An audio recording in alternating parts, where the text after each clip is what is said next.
আসসালামু আলাইকুম বন্ধুরা, তোমরা সবাই কেমন আছো? আশা করি ভালো আছো। আমিও তোমাদের দোয়া এবং আল্লাহ তাআলার অশেষ কৃপায় অনেকটাই ভালো আছি। তো দেখো, আমি আজকে ধনিয়া পাতার আচার বা চাটনি যেটাই বলো না কেন, ওইটা বানাবো। একে আচারও বলা যাবে, আবার চাটনিও বলা যাবে। তো দেখো, আমার ফ্রিজে ধনিয়া পাতা নিয়ে আসা ছিল।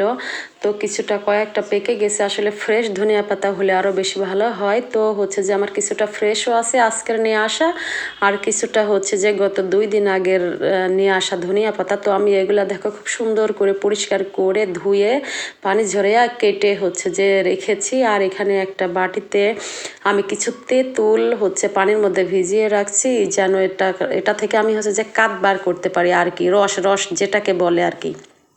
তো আমি এখানে ভিজিয়ে রেখেছি। তো দেখো, আর কিছু অনেকটা রসুন আমি একটু ছিলে পরিষ্কার করে রেখেছি। তো আমি একটা ফ্রাইং প্যানে একটু হালকা অল্প একটু তেল দিয়ে ধনিয়া পাতা কুচিগুলা আমি পানি শুকানোর জন্য একটু সেদ্ধ হতে দিব। তো এখানে আমি দিয়ে দিচ্ছি সবগুলা ধনিয়া পাতা। তো আমার চ্যানেলে এর আগেও আমি ধনিয়া পাতার এই চাটনির রেসিপি দিয়েছি, সেখানে শর্টকাটে দিয়েছি। তো তোমরা যারা আবার ভালো করে শিখতে চাও বা যারা পারো না, তারা এটা আবার সুন্দর করে দেখে শিখে নিতে পারো। তো দেখো, আমার ধনিয়া পাতাগুলো দেওয়া হয়ে গিয়েছে। এখন আমি কিছু কাঁচা মরিচ দিব। তো তোমরা যে যেমন মরিচ খেতে পছন্দ করো, তাদের তেমন পছন্দ অনুযায়ী কাঁচা মরিচ কম বেশি করে নিতে পারো।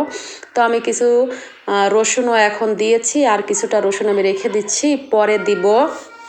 তো তো আমি সব কিছু এক এক করে দিয়ে সুন্দর করে একটু মাখায়ে, একটু লবণ দিয়ে মাখায়ে নরম হওয়ার জন্য রেখে দিব ঢাকা দিয়ে। তো এখানে ঢাকা দিয়ে রাখার পরে এটা সিদ্ধ হতে থাক, আর আমি ওইদিকে তো আমি নাড়াচাড়া করছি। দেখো, তো বলে রাখি, তোমরা যদি আমাকে ফেসবুক থেকে দেখে থাকো, তাহলে আমাকে লাইক, কমেন্ট এবং শেয়ার করে দিও, একটু পাশে থেকে প্লিজ। আর যদি তোমরা ইউটিউব থেকে দেখে থাকো, তাহলে আমাকে একটু সাবস্ক্রাইব করে দিও। তো দেখো, আমি ঢাকা দিয়ে ঢেকে রেখেছিলাম। তো এখানে দেখো, ধনে পাতাগুলো শুকায়ে একদম পানি থাকবে না, হ্যাঁ পানি থাকবে না, শুকায় এরকম ঝরঝরা হয়ে যাবে, আবার এইদিকে সিদ্ধও হয়ে যাবে। তো আমি এই পর্যায়ে এখন চুলাটা অফ করে দিব।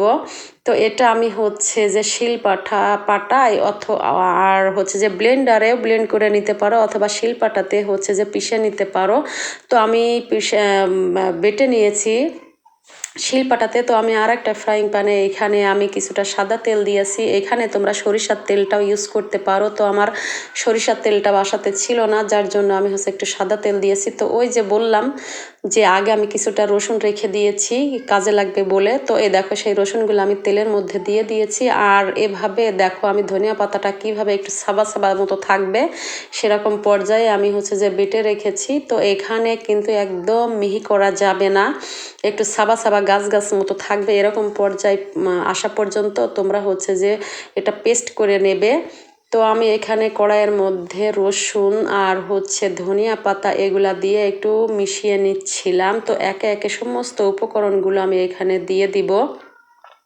তো দেখো, আমি এখানে একটু লবণও দিব।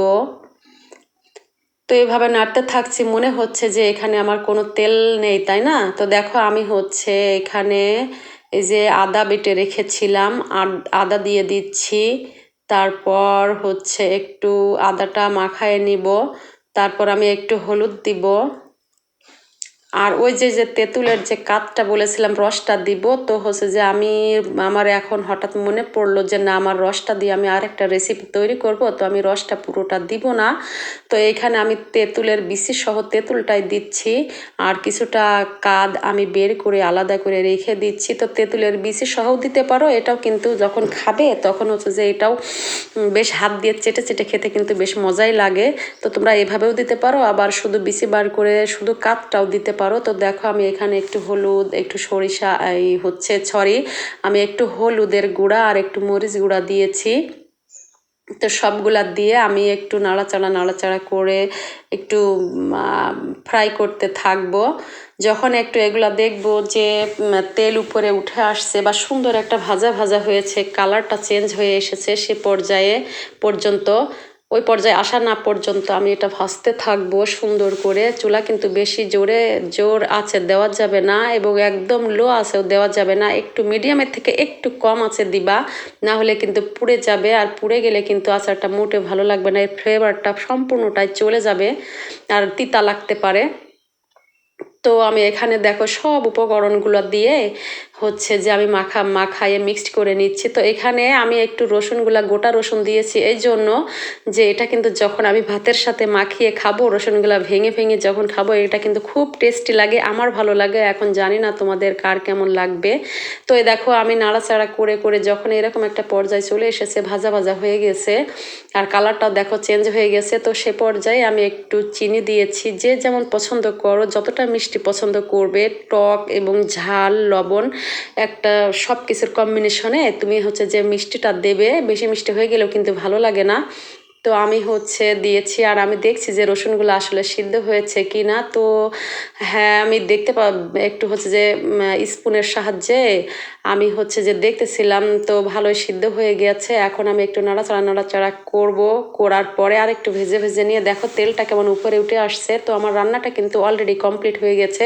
তো আমি একটু পাঁচফোড়ন আগে থেকে ভেজে গুঁড়া করে রেখেছিলাম, হ্যাঁ, ওইটা আমি ছিটাইয়ে দিব একদম শেষ পর্যায়ে, রান্নার শেষ পর্যায়ে মশলাটা একটু ছিটাইয়ে দিতে হবে, না হলে ঘ্রাণটা থাকবে না ভালো। তো দেখো আমার কিন্তু অলরেডি রান্না হয়ে গেছে। এরকম তুমি হচ্ছে যে তোমরা আসলে এগুলা রান্না এভাবে আচারটা বা চাটনি যেটাই বলো রান্না করে অনেক দিন পর্যন্ত ঘরে তোমরা হচ্ছে যে রেখে দিতে পারো। অসময়ে যখন ধনিয়া পাতা থাকবে না তখন খিচুড়ি অথবা গরম ভাতের সাথে বা যে কোনো তরকারির মধ্যে একটু নিয়ে মুখের টেস্ট আসার জন্য খেতে পারো। তো আমার কিন্তু অনেকটাই ভালো লাগে। তো দেখো আমি একটা বাটিতে সুন্দর করে ঢেকে রাখছি। আমি এখন এইটুকুই তৈরি করেছি, তবে ধন্যবাদ হচ্ছে যে সিজন শেষ হওয়ার আগে আমি আরও অনেক অনেক তৈরি করে আমি হচ্ছে জার ভর্তি করে রাখবো, আর এটা আমি সারা বছর আমি খেয়ে খাবো। তো এখানে তোমরা হচ্ছে যে সুন্দর করে রেখে দিতে পারো, এটা কিন্তু রোদ্রেও দেওয়া লাগবে না। তো আল্লাহ হাফেজ।